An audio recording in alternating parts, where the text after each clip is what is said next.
வணக்கம் மாணவர்களே, உங்கள் எல்லோரையும் ரோஜா தோட்டம் சேனலுக்கு அன்போடு வரவேற்கிறேன். இன்னைக்கு எந்த பாடம் படிக்கலாம்? நிலக்கோலம் 2 புவிப்புற செயல்பாடுகள் பாடத்தில் தரப்பட்டிருக்கும் பயிற்சி வினாக்களுக்கு விடைகளை படிக்கலாமா? முதலில் சரியான விடையை தேர்வு செய்க. 1. பாறைகளின் சிதைவுறுதலும் அழிதலும் டேஷ் என்று அழைக்கப்படுகிறது. வானிலை சிதைவு என்று அழைக்கப்படுகிறது. 2. இயற்கை காரணிகளால் நிலம் சமப்படுத்தப்படுதலை டேஷ் என்று அழைக்கின்றோம். விடை: இயற்கை காரணிகளால் நிலம் சமப்படுத்தப்படுதலை நிலத்தோற்றம் வாட்டம் அமைத்தல் என்று அழைக்கின்றோம்.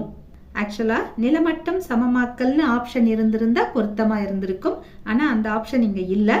அதற்கு இணையாதான் நிலத்தோற்ற வாட்டம் அமைத்தல். சரிங்களா? இந்த விடையை தேர்வு செய்து எழுதலாம். 3. டேஷ் ஆற்றின் மூப்பு நிலையில் உருவாகும் நிலத்தோற்றமாகும். விடை: டெல்டா ஆற்றின் மூப்பு நிலையில் உருவாகும் நிலத்தோற்றமாகும். 4. சுண்ணாம்பு பாறை நிலத்தோற்றங்கள் உருவாவதற்கு காரணம் டேஷ். விடை: சுண்ணாம்பு பாறை நிலத்தோற்றங்கள் உருவாவதற்கு காரணம் நிலத்தடி நீர். 5.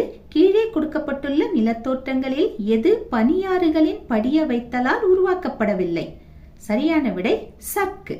சர்க்கு பனியாறுகளின் அரித்தலினால் உருவாக்கப்படுகிறது. மற்றவைகள் அனைத்தும், அதாவது மொரைன், ட்ரம்லின், எஸ்கர், இந்த மூன்றுமே பனியாறுகளின் படிய வைத்தலால் உருவாகும் தோற்றங்கள். இங்கே சர்க் என்பது சரியான விடை. 6. காற்றின் படிய வைத்தலால் உருவாக்கப்படும் மென்படிவுகளை கொண்ட நிலத்தோற்றம் டேஷ் ஆகும். விடை: காற்றின் படிய வைத்தலால் உருவாக்கப்படும் மென்படிவுகளை கொண்ட நிலத்தோற்றம் காற்றடி வண்டல் ஆகும். 7. கடல் தூண்கள் உருவாவதற்கு காரணம் டேஷ். விடை: கடல் தூண்கள் உருவாவதற்கு காரணம் கடல் அலை அரித்தல். 8. டேஷின் அரித்தல் செய்கையினால் சர்க்குகள் உருவாக்கப்படுகின்றன. இப்பதான் பார்த்தோம் இல்லையா? பனியாறுகளின் அரித்தல் செய்கையினால் சர்க்குகள் உருவாக்கப்படுகின்றன. சரியான விடை பனியாறு. அடுத்தது பொருத்துக. கிளையாறு, இதனை ஆற்றின் மூப்பு நிலையோடு பொருத்தலாம். காளான் பாறையை ஏயோலியனோடு பொருத்தலாம். ஏயோலியன்னா என்ன? காற்றின் செயல்பாடுகளைத்தான் நாம் ஏயோலியன் சொல்லுவோம். சரிங்களா? காற்றின் செயல்பாடினால்தான் காளான் பாறை உருவாகிறது. அடுத்தது எஸ்கரை பனியாற்றின் செயல்பாடோடு பொருத்தலாம். கல்விழுதை சுண்ணாம்பு பாறையோடு பொருத்தலாம். ஓங்கலை கடலலை செயலோடு பொருத்தலாம். ஆர்டர் எப்படி வருது? 3, 5, 1, 2, 4. அடுத்தது கொடுக்கப்பட்டுள்ள வாக்கியங்களை வாசித்து சரியான விடையை தேர்ந்தெடுக்கவும். முதல்ல என்ன கொடுத்திருக்காங்க? ஐ வடிவ பள்ளத்தாக்கு ஆறுகளின் அரித்தல் செயலால் உருவாகிறது. இந்த கூற்று தவறு. ஏன்னா ஆறுகளின் அரித்தல் செயலினால் ஐ வடிவ பள்ளத்தாக்கு உருவாக்கப்படுவதில்லை. ஐ வடிவத்துல பள்ளத்தாக்கு எதுவும் கிடையாது. சரிங்களா? யூ வடிவத்தில் இருக்கு, வி வடிவத்தில் இருக்கு. ஐ வடிவ பள்ளத்தாக்கு என்பது இல்லை. அதனால் இதனை நாம் தவறு என்று எழுதலாம். 2. யூ வடிவ பள்ளத்தாக்கு பனியாறுகளின் அரித்தல் செயலால் உருவாகிறது. ஆமாம், இந்த கூற்று சரிதான். 3. வி வடிவ பள்ளத்தாக்கு பனியாறுகளின் அரித்தல் செயலால் உருவாகிறது. இது தவறு. ஏன்னா ஆறுகளின் அரித்தல் செயலால் தான் வி வடிவ பள்ளத்தாக்கு உருவாகிறது. பனியாறுகள்னு கொடுத்ததுனால இதை நாம் தவறு என்று எழுதலாம். இப்போ கீழே கொடுத்திருக்கிறதுல எது சரி? கடைசி ஆப்ஷன் 2 மட்டும் சரின்னு இருக்கு இல்லையா? இதை செலக்ட் பண்ணி எழுதலாம். அடுத்தது 2வது கூற்று 1 என்ன கொடுத்திருக்காங்க? ஆறுகள் சமப்படுத்துதலின் முக்கிய காரணியாகும். ஆமாம், இது சரிதான். கூற்று 2 என்ன கொடுத்திருக்காங்க? ஆறுகள் ஓடும் சரிவுகளை பொறுத்து அதன் செயல்பாடு இருக்கும். இந்த கூற்றும் சரி. இதற்கு நாம் எதனை சரியான விடையாக தேர்ந்தெடுக்கலாம்? கடைசி ஆப்ஷன் இருக்கு பாருங்க. வாக்கியம் 1 மற்றும் 2 சரின்னு இருக்கு இல்லையா? இ ஆப்ஷன், அதை செலக்ட் பண்ணி எழுதலாம். அடுத்தது 3 கூற்று என்ன கொடுத்திருக்காங்க? சுண்ணாம்பு பாறை பகுதிகளில் நிலத்தடி நீர் குறைவாக இருக்கும். இது தவறு. சுண்ணாம்பு பாறை பகுதிகளில் நிலத்தடி நீர் அதிகமாக இருக்கும். காரணம் என்ன கொடுத்திருக்காங்க? நீர் சுண்ணாம்பு பாறையில் உட்புகாது. இதுவும் தவறு. நீர் சுண்ணாம்பு பாறையில் எளிதாக உட்புகும். இப்போ கொடுக்கப்பட்டுள்ளதில் எதனை நாம் சரியான விடையாக தேர்ந்தெடுக்கலாம்?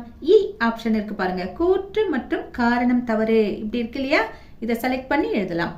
அடுத்தது சுருக்கமாக விடையளி. முதல் கேள்வி 1. வானிலை சிதைவு வரையறு. 180வது பக்கத்துல இதற்கான விடை இருக்கு. வானிலை சிதைவுன்னு ஒரு தலைப்பு இருக்கா, அந்த தலைப்பின் கீழே இருக்கிற முழு பத்தியையும் இதற்கான விடையாக தேர்ந்தெடுத்து எழுதலாம்.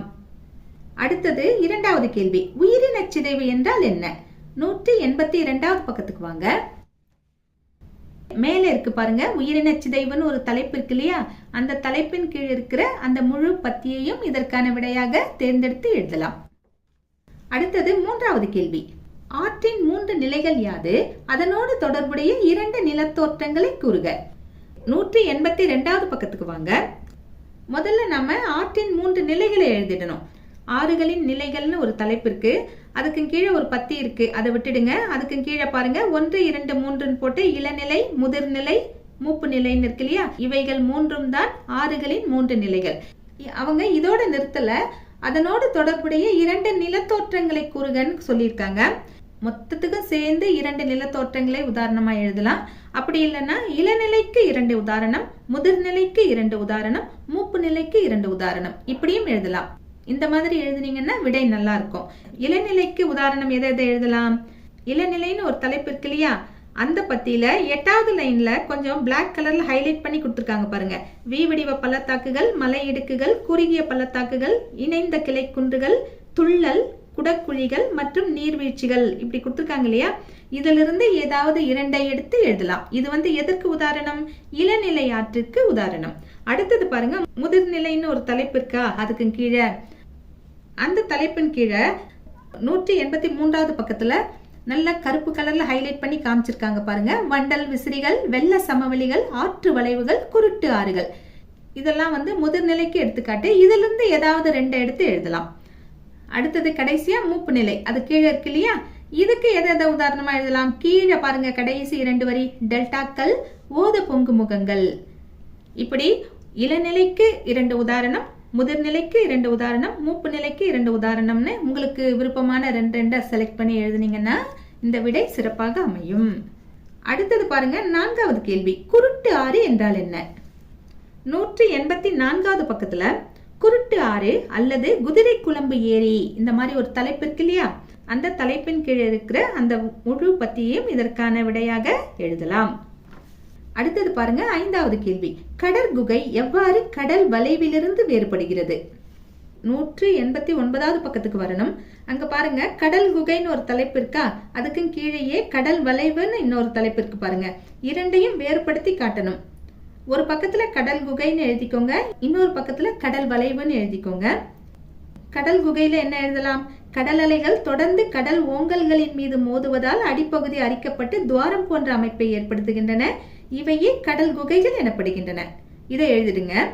ஒன்றும் இல்லை, அந்த பத்தியை அப்படியே எடுத்து எழுதுறோம், அவ்வளோதான். கடல் வளைவுக்கு வாங்க. அருகருகே 2 கடற்குகைகளின் நீட்டு நிலங்கள் மேலும் அரிக்கப்படுவதால் அவை இணைந்து ஒரு வளைவு போன்ற அமைப்பை ஏற்படுத்துகின்றன. இவ்வளைவுகள் கடல் வளைவுகள் எனப்படுகின்றன. உதாரணம் நீல்தீவு, அதாவது அந்தமான் நிக்கோபர். அங்க கொடுத்திருக்கிறது தான் அப்படியே வேறுபடுத்தி காட்டியிருக்கோம். சரிங்களா? அடுத்தது 6வது கேள்வி, இந்தியாவில் காணப்படும் ஏதேனும் 4 சுண்ணாம்பு பாறை பிரதேசங்களை பட்டியலிடுக. 185வது பக்கத்துக்கு வாங்க. இங்க தகவல் பிழை இருக்கு இல்லையா, அதுக்கு கீழே இருக்கிற எல்லா பாயிண்ட்டையுமே எழுதலாம். என்ன கொடுத்துருக்காங்க? இந்தியாவில் உள்ள சுண்ணாம்பு பிரதேச நிலத்தோற்றங்கள், இப்படி கொடுத்துருக்காங்களா, அதுக்கு கீழே 5 உதாரணம் கொடுத்துருக்காங்க, அதை அப்படியே எடுத்து எழுதலாம். அடுத்தது 7வது கேள்வி, தொங்கும் பள்ளத்தாக்கு என்றால் என்ன? 187வது பக்கத்துக்கு வாங்க. அங்க தொங்கும் பள்ளத்தாக்கு இப்படி தலைப்பு இருக்கா, அதுக்கும் கீழே படம் கொடுத்துருக்காங்களா, அதுக்கும் கீழே 3 வரிகள் கொண்ட ஒரு பத்தி இருக்கு பாருங்க, அதை எடுத்து எழுதலாம். அதாவது என்ன கொடுத்திருக்காங்க? முதன்மை பணியாற்றினால் உருவாக்கப்பட்ட பள்ளத்தாக்கின் மீது அமைந்திருக்கும் துணை பணியாற்றின் பள்ளத்தாக்கு தொங்கும் பள்ளத்தாக்கு ஆகும். இதை எடுத்து எழுதுங்க. அடுத்தது 8வது கேள்வி, வரையறைன்னு கொடுத்திருக்காங்க. 3 பத்தி கேட்டிருக்காங்க. என்னென்ன? மொரைன், ட்ரம்லின், எஸ்கர். இந்த 3மே பனியாறுகளின் படிய வைத்தலால் உருவாக்கப்படும் நிலத்தோற்றங்கள். 187வது பக்கத்துக்கு வாங்க. அங்க மொரைன்னு ஒரு தலைப்பு இருக்கு, அதுக்கும் கீழே ஒரு சின்ன பத்தி இருக்கு, அதை எழுதிடலாம். அதுக்கும் கீழே பாத்தீங்கன்னா ட்ரம்லின் இருக்கு. ட்ரம்லின்க்கும் ஒரு 4 வரியில குட்டி பத்தி இருக்கு, அதற்கான விளக்கத்தை எழுதிடலாம். அடுத்த பக்கத்துல, அதாவது 188வது பக்கத்துல எஸ்கர் இருக்கு பாருங்க, அதுக்கும் கீழேயும் ஒரு குட்டி பத்தி இருக்கு, இதையும் எடுத்து எழுதி கொள்ளலாம். அடுத்தது பாருங்க, 9வது கேள்வி, காற்றின் அரித்தல் செய்கையால் உருவாக்கப்படும் நிலத்தோற்றங்களை பட்டியலிடு. 188வது பக்கத்துக்கு வாங்க. அங்க ஒரு தலைப்பு இருக்கு பாருங்க. காற்று அரித்தலால் உருவாக்கப்படும் நிலத்தோற்றங்கள், இந்த மாதிரி கொடுத்துருக்காங்களா? அதுக்கு கீழே 3 வரி கொண்ட ஒரு பத்தி இருக்கு. அதை அப்படியே எடுத்து எழுதலாம். காற்று அரித்தலால் உருவாக்கப்படும் நிலத்தோற்றங்கள் காளான்பாறை, இன்சல்பர்க் மற்றும் யார்டங் போன்றவையாகும். இதை எடுத்து எழுதுங்க. அடுத்தது 10வது கேள்வி. கடல் அலை அரிமேடை என்றால் என்ன? 190வது பக்கத்துக்கு வாங்க. இங்க அலை அரிமேடைன்னு ஒரு தலைப்பு இருக்கா? அதுக்கு கீழே இருக்கிற அந்த குட்டி பத்தியை எடுத்து எழுதலாம். ஓங்கல்களின் மீது அலைகள் மோதுவதால் சற்று உயரத்தில் அரித்தல் ஏற்பட்டு அலை அரிமேடை தோன்றுகிறது. அலை அரிமேடை பெஞ்ச், திட்டு, திடல், சமவெளி எனவும் அழைக்கப்படுகின்றன. இது வரைக்கும் எழுதுங்க. அடுத்தது ரோமன் லெட்டர் 5ல என்ன கேட்டிருக்காங்க? காரணம் கூறு. முதல் கேள்வி என்ன? வெப்பம் மற்றும் ஈரப்பதம் நிறைந்த மண்டலங்களில் வேதியியல் சிதைவு அதிகமாக ஏற்படுகிறது. இதற்கு என்ன காரணம்னு கேட்டிருக்காங்க. வெப்பம் மற்றும் ஈரப்பதம் ரெண்டுமே வேதியியல் சிதைவுக்கு முக்கியமான காரணமா இருக்கு. ஒரு 3 பாயிண்ட் எழுதிடுவோமா? வேதியியல் சிதைவிற்கு வெப்பமும் ஈரப்பதமும் முக்கிய காரணங்களாக உள்ளன. வெப்பம் நிறைந்த இடங்களில் ஆக்சிகரணத்தால் வேதியியல் சிதைவு ஏற்படுகிறது. ஈரப்பதம் நிறைந்த இடங்களில் கார்பனாக்கம், கரைதல், நீர்கொள்ளல் போன்ற காரணங்களால் வேதியியல் சிதைவு ஏற்படுகிறது. அடுத்தது 2. ஓத பொங்கு முகங்களில் மென்மையான வண்டல் படிவுகள் குறைவாக படிய வைக்கப்படுகிறது. இதற்கு என்ன காரணம்னு கேட்டிருக்காங்க. ஓத பொங்கு முகங்கள்னா என்னன்னா, ஆறுகளும் கடல்களும் ஒன்றிணையக்கூடிய இடம், அந்த முகத்துவாரம்னு சொல்லுவோம் இல்லையா? இதைத்தான் ஓத பொங்கு இடங்கள்னு சொல்லுவோம். இங்க படிவுகள் கம்மியா தான் இருக்கு. என்ன காரணம் அப்படின்னா, விடை எழுதுவோமா? 6 கடலில் சேரும் இடத்தினை ஓத பொங்கு முகங்கள் என்கிறோம். இது முகத்துவாரம் என்றும் அழைக்கப்படுகிறது. இங்கே கடல் அலைகளின் அரித்தல் காரணமாக படிய வைத்தல் செயல் சிறப்பாக நடைபெறுவதில்லை. எனவேதான் மென்மையான வண்டல் படிவுகள் குறைவாக படிய வைக்கப்படுகிறது. கடல் தண்ணி அலை போல அரிச்சிடுறதுனால படிய வைத்தல் என்பது இங்கே கம்மியா தான் நடக்குது. அதனாலதான் மென்படிவுகள் கம்மியா இருக்கு. சரிங்களா? அடுத்தது 3வது கேள்வி. பாறைகளை அனைத்து திசைகளிலும் அரிக்கும் தன்மை காற்றுக்கு உண்டு. என்ன காரணம்னு கேட்டிருக்காங்க. என்ன காரணம்? காற்றுக்கு திசை என்பது கிடையாது. எல்லா திசைகளிலும் காற்று கிடைமட்டமாக நகரும். இந்த திசையில தான் போகும், அந்த திசையில தான் வருங்கிறதுலாம் கிடையாது. அதுக்கு எல்லா திசைகளிலும் பரவக்கூடிய தன்மை உண்டு. அப்படி எல்லா திசைகளிலும் பரவறதுனால பாறைகளையும் அது எல்லா திசைகளிலும் அரிக்கிறது. இதுதான் காரணம். எப்படி எழுதலாம்? பூமியின் மேற்பரப்பில் அனைத்து திசைகளிலும் கிடைமட்டமாக நகரும் வாயு காற்று ஆகும். காற்று அனைத்து திசைகளிலும் நகர்வதால் பாறைகளை அனைத்து திசைகளிலும் அரிக்கிறது. அடுத்தது வேறுபடுத்துக. முதல் வேறுபடுத்துக என்ன கேட்டிருக்காங்க? இயற்சிதைவு மற்றும் வேதியியல் சிதைவு. ஒரு பக்கத்துல இயற்சிதைவுன்னு எழுதிக்கலாம், இன்னொரு பக்கத்துல வேதியியல் சிதைவுன்னு எழுதிக்கலாம். ஃபர்ஸ்ட் பாயிண்ட் என்ன எழுதலாம்? பாறைகள் இயற்சக்திகளால் வேதியியல் மாற்றம் ஏதும் அடையாமல் உடைப்படுவதை இயற்சிதைவு என்கிறோம். இந்த பக்கம் வாங்க. பாறைகள் வேதியியல் மாற்றங்கள் ஏற்படுவதால் உடைப்படுவதை வேதியியல் சிதைவு என்கிறோம். செகண்ட் பாயிண்ட், பகலில் வெப்பத்தின் காரணமாக விரிவடைகின்றன, இரவில் குளிரின் காரணமாக சுருங்குகின்றன. இந்நிகழ்வு தொடர்ச்சியாக நடைபெறுவதால் இயற்சிதைவு ஏற்படுகிறது. இந்த பக்கம் வாங்க. ஆக்சிகரணம், கார்பனாக்கம், கரைதல், நீர்கொள்ளல் போன்ற நிகழ்வுகளால் வேதியியல் சிதைவு ஏற்படுகிறது. தேர்ட் பாயிண்ட், பாறை உரிதல், பாறை பிரிந்துடைதல் மற்றும் சிறு துகள்களாக சிதைவுறுதல் போன்றன இயற்சிதைவின் வகைகளாகும். இந்த பக்கம் வாங்க. Oxygen, carbon di oxide, hydrogen மற்றும் நீர் போன்றன வேதியியல் சிதைவின் முக்கிய காரணிகளாகும். அடுத்தது 2வது வேறுபடுத்துக. டெல்டா மற்றும் ஓத பொங்கு முகம். ஒரு பக்கத்துல டெல்டான்னு எழுதிக்கலாம், இன்னொரு பக்கத்துல ஓத பொங்கு முகம்னு எழுதிக்கலாம். ஃபர்ஸ்ட் பாயிண்ட் என்ன எழுதலாம்? ஆற்றின் முகத்துவாரத்தில் முக்கோண வடிவில் படிவுகளால் உருவாக்கப்பட்ட நிலத்தோற்றம் டெல்டா எனப்படும். இந்த பக்கம் வாங்க. 6 கடலில் சேரும் இடங்களில் உருவாகும் அமைப்பு ஓத பொங்கு முகம் எனப்படும். அடுத்தது செகண்ட் பாயிண்ட், டெல்டாக்களில் உள்ள வண்டல் படிவுகள் மென்மையானதாகவும் தாதுக்கள் நிறைந்ததாகவும் காணப்படுகிறது. உதாரணம் காவிரி டெல்டா, தமிழ்நாடு. இந்த பக்கம் வாங்க. அலைகளின் அரித்தல் காரணமாக இங்கே படிய வைத்தல் நடைபெறாது. ஏற்கனவே பார்த்தோம் இல்லையா? உதாரணம் நர்மதா மற்றும் தபதி. அடுத்தது 3வது வேறுபடுத்துக. கல் விழுது மற்றும் கல்முலை. ஒரு பக்கத்துல கல் விழுதுன்னு எழுதிக்கலாம், இன்னொரு பக்கத்துல கல்முலைன்னு எழுதிக்கலாம். ஒரே ஒரு பாயிண்ட் தான். எப்படி எழுதலாம்? குகைகளின் கூரைகளில் இருந்து ஒழுகும் கால்சியம் கார்பனேட் கலந்த நீர் நீராவியாகும் போது கால்சைட் விழுதுகள் போன்று காட்சியளிக்கும். இது கல் விழுது எனப்படும். இந்த பக்கம் வாங்க. கால்சியம் கார்பனேட் கலந்த நீர் தரையில் படிந்து மேல் நோக்கி வளர்வது கல்முளை எனப்படும். அடுத்தது 4வது வேறுபடுத்துக. நீண்ட மணற்குன்று மற்றும் குறுக்கு மணற்குன்று. ஒரு சைடுல நீண்ட மணற்குன்றுன்னு எழுதிக்கோங்க, இன்னொரு சைடுல குறுக்கு மணற்குன்றுன்னு எழுதிக்கோங்க. ஃபர்ஸ்ட் பாயிண்ட் என்ன எழுதலாம்? நீண்ட மணல் மேடுகள் குறுகிய மணற்தொடர்களாக நீண்டு காணப்படும். இந்த பக்கம் வாங்க. குறுக்கு மணல் மேடுகள் சமச்சீரற்ற வடிவத்தில் காணப்படும். செகண்ட் பாயிண்ட், இவை காற்று வீசும் திசைக்கு இணையாக காணப்படும். இங்க காற்று ஒரே திசையில் வேகமாக மெதுவாக என மாறி மாறி வீசும்போது குறுக்கு மணல் மேடுகள் உருவாகும். அடுத்தது 5வது வேறுபடுத்துக. இன்சல்பர்க் மற்றும் யார்டங்.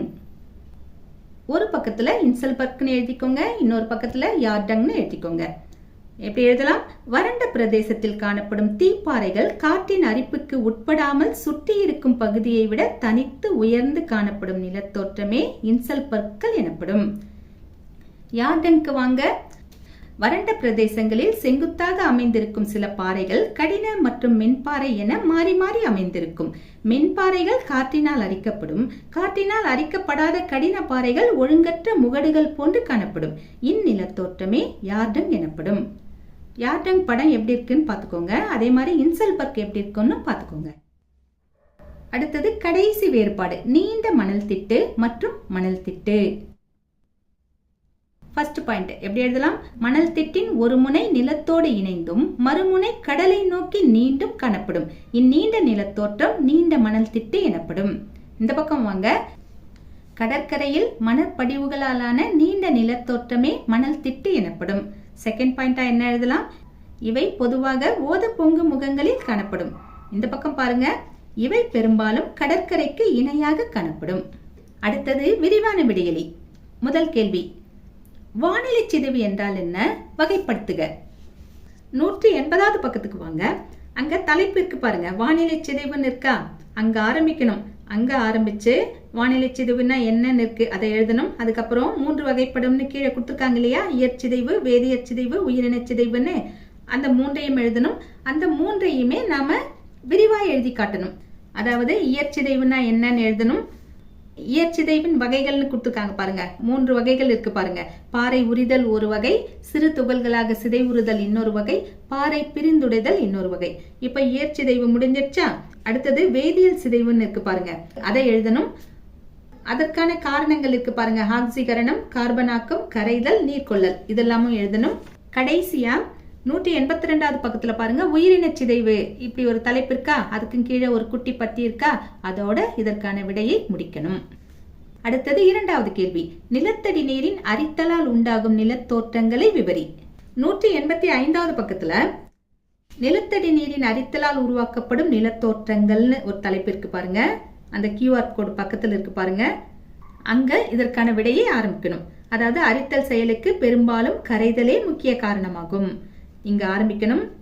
இங்க ஆரம்பிச்சு அதுக்கு கீழே டெர்ரா ரோசான்னு இருக்கா ஒரு தலைப்பு, அதை எழுதணும்.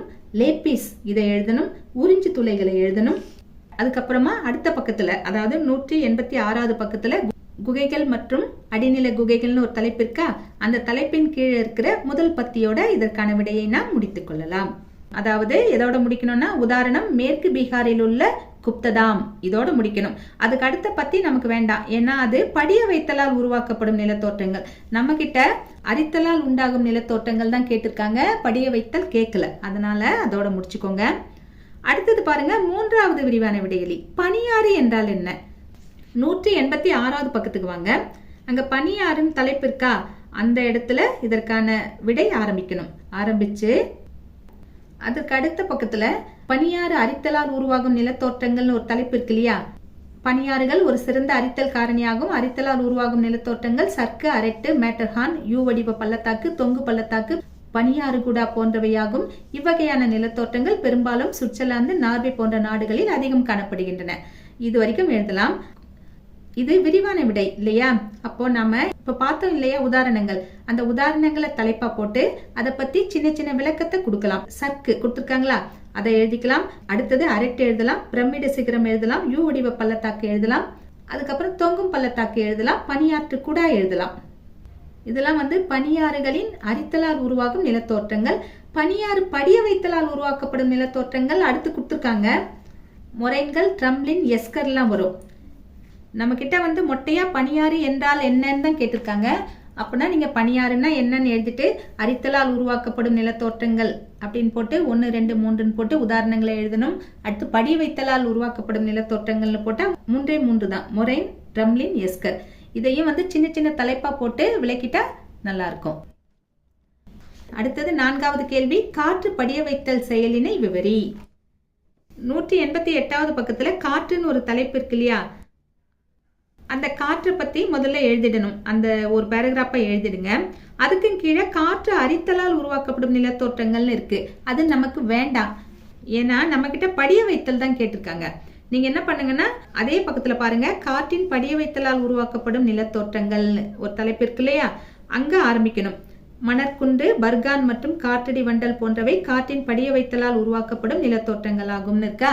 அதை எழுதிட்டு மணல் மேடு இந்த தலைப்பை எழுதணும். அதுக்கடுத்து பர்கான் எழுதணும். அடுத்து குறுக்கு மணல் மேடுகள் எழுதணும், நீண்ட மணல் மேடுகள் எழுதணும், காற்றடி வண்டல்கள் எழுதிட்டு அதுக்கு கீழே இருக்கிற விளக்கத்தை எழுதிட்டு இதற்கான விடையை முடிச்சுக்கலாம். எப்படி முடிக்கலாம்னா, வட அமெரிக்காவில் மிசிசிப்பி பள்ளத்தாக்கு இப்படி முடியுது இல்லையா, இது வரைக்கும் எழுதலாம். சரிங்களா? அடுத்தது பாருங்க, உயர் சிந்தனை வினாக்கள். முதல் கேள்வி என்ன கேட்டிருக்காங்க, பாலைவனங்களில் சமப்படுத்துதலின் ஒரே காரணி காற்றாகும். இங்க ஒரு சின்ன திருத்தம் இருக்கு. ஒரே காரணி காற்றாகும் கிடையாது. பாலைவனங்கள்ல சமப்படுத்துதல்ல பல காரணிகள் இருக்கு. ஒரே காரணின்னா இந்த கேள்வியே தவறா போயிடும். இது சரியா தவறான்னு கேட்கல. உயர் சிந்தனை வினால இத உறுதிப்படுத்துகின்ற மாதிரி தான் நம்ம கிட்ட கேட்டிருக்காங்க. அப்ப நாம இந்த கேள்வியை எப்படி புரிஞ்சுக்கணும்னா, பாலைவனங்களில் சமப்படுத்துதலின் முதன்மை காரணி காற்றாகும். இப்படி நீங்க கேள்வியை புரிஞ்சுக்கோங்க. புரிஞ்சுக்கிட்டு இதுக்கு தகுந்த மாதிரி விடையை எழுதணும். சரிங்களா? பாலைவனத்துல காற்று மட்டும் கிடையாது, மழையும் பெய்யும், குளிரும் அடிக்கும், வெள்ளமும் வரும். சரிங்களா? ஆக அனைத்துமே காரணிகள் தான். ஆனால் முதன்மை காரணியாக இருப்பது காற்று. அதனால ஒரேங்கிற வார்த்தையை எடுத்துட்டு முதன்மைன்னு எழுதிக்கோங்க. விடை எழுதுவோமா? பாலைவனங்களில் சமப்படுத்துதலின் முதன்மை காரணி காற்றாகும். ஆம், பாலைவனத்தினை சமன்படுத்துவதில் காற்று முதன்மை காரணியாக விளங்குகிறது. காற்றின் செயல்பாடுகளை ஏயோலியன் செயல்பாடு என்கிறோம். இதில் அரித்தல், கடத்துதல், படிய வைத்தல் போன்ற அனைத்து செயல்பாடுகளும் அடங்கும். காற்றானது பாலைவனத்தில் காளான்பாறை, இன்சல்பர்க், யார்டன் போன்ற பாறைகளையும், மணல்மேடு, பர்கான், காற்றடி வண்டல் சமவெளி போன்ற பல படிய வைத்தல் நிலத்தோற்றங்களையும் ஏற்படுத்துகின்றன. இவ்வாறு பாலைவனங்களை சமன்படுத்துவதில் முதன்மை காரணியாக காற்று விளங்குகிறது. அடுத்தது 2வது கேள்வி, சுண்ணாம்பு பாறை பகுதிகளில் மேற்பரப்பில் வழிந்தோடும் நீரை விட நிலத்தடி நீர் அதிகம், ஏன்? சுண்ணாம்பு பாறைகள் இருக்கிற இடத்துல மேற்பரப்புல போற தண்ணி சுண்ணாம்பு பாறைகளில் உள்ள துளைகள் வழியாக நல்லா ஈஸியா பூமிக்கடியில் சென்றுவிடும். இதுதான் காரணம். எப்படி எழுதலாம்? சுண்ணாம்பு பாறைகளில் உள்ள துளைகள் மற்றும் அதன் கரையும் தன்மை காரணமாக மேற்பரப்பு நீர் எளிதாக நிலத்தடிக்கு சென்று விடுகிறது. மழை நீர் சுண்ணாம்பு பாறைகளை மிக எளிதாக கரைத்து பூமியினுள் நுழைகிறது. சுண்ணாம்பு கலந்த நீரானது பூமிக்கு அடியில் குகைகளையும் சுரங்கங்களையும் ஏற்படுத்துகின்றன. இவை நிலத்தடியில் நீர் பாய்ந்து செல்ல வழிவகை செய்கின்றன. இவ்வாறு சுண்ணாம்பு பாறை பகுதிகளில் மேற்பரப்பில் வழிந்தோடும் நீரை விட நிலத்தடி நீர் அதிகமாக உள்ளது. அடுத்தது 3வது கேள்வி, மூப்பு நிலையில் ஆறுகள் இளநிலையை விட அகன்று காணப்படுகிறது. விடை எழுதுவோமா? ஆற்றின் இளநிலை. மலையில் தோன்றும் ஆறு மலைச்சரிவுகளில் கீழ் நோக்கி ஓடி வருகின்றது. மலைப்பாதை செங்குத்தாகவோ சரிவாகவோ காணப்படுகிறது. இதனால் நீரின் வேகம் அதிகரிக்கிறது. ஆனால் ஆற்றின் அகலம் குறைவாக உள்ளது. ஆற்றின் மூப்பு நிலை. இளநிலை மற்றும் முதிர்நிலையில் அரித்து கொண்டு வரப்பட்ட பொருட்கள் மூப்பு நிலையில் படிய வைக்கப்படுகின்றன. இதனால் ஆறு அகன்று காணப்படுகிறது. ஆற்றின் வேகம் குறைவதால் நீரோட்டத்தின் அகலம் அதிகமாகிறது. ஆற்றில் நீர் அதிகமாவதாலும் அகன்று காணப்படுகிறது. படிய வைக்கிறதுனால அகன்று காணப்படுது. அதுக்கப்புறம் வேகம் குறையறதுனால அகன்று போயிடுது. தண்ணி அதிகமா வர்றதுனாலையும் அகன்று போகுது. அடுத்தது புவியியல் பதங்களை எழுதுக. 1. சுண்ணாம்பு நிலத்தில் உள்ள கால்சியம் கார்பனேட் பாறைகளில் ஏற்படும் வேதியியல் மாற்றம். புவியியல் பதம் எது? சுண்ணாம்பு பிரதேச நிலத்தோற்றங்கள். 2. ஓங்கலுக்கு அருகில் காணப்படும் தட்டையான நிலப்பரப்பு. இதனுடைய புவியியல் பதம் அலை அரிமேடை. ஓங்கலுக்கு அருகில் காணப்படும் தட்டையான நிலப்பரப்பு அலை அரிமேடை. அடுத்தது 3. அரித்தல் பிளஸ் கடத்துதல் ஈக்குவல் டு படிய வைத்தல் கொடுத்திருக்காங்க. சின்ன மாற்றம் எப்படி செய்யணும்? அரித்தல் பிளஸ் கடத்துதல் பிளஸ் படிய வைத்தல் ஈக்குவல் டு, அதாவது இது மூன்றும் சேர்ந்த செயலை எப்படி சொல்லுவோம்? சமப்படுத்துதல் அமைக்கும் செயல்பாடுகள்னு சொல்லுவோம். புவியியல் பதம் எது? சமப்படுத்துதல் அமைக்கும் செயல்பாடுகள். எது மூன்றும் சேர்ந்து உருவாக்கும்? அரித்தல், கடத்துதல், படிய வைத்தல். அடுத்தது கடைசி பனிவயலின் எல்லைக்கோடு. இதனுடைய புவியியல் பதம் எது? உறைபனிக்கோடு. பனிவயலின் எல்லைக்கோடு உறைபனிக்கோடு. மாணவர்களே, இன்று நாம் நிலக்கோலம் 2 புவிப்புற செயல்பாடுகள் பாடத்தில் கொடுக்கப்பட்ட பயிற்சி வினாக்களுக்கான விடைகளை பார்த்தோம். நாம் வேறு பாடத்தோடு மீண்டும் சந்திக்கலாம். Tata, bye bye.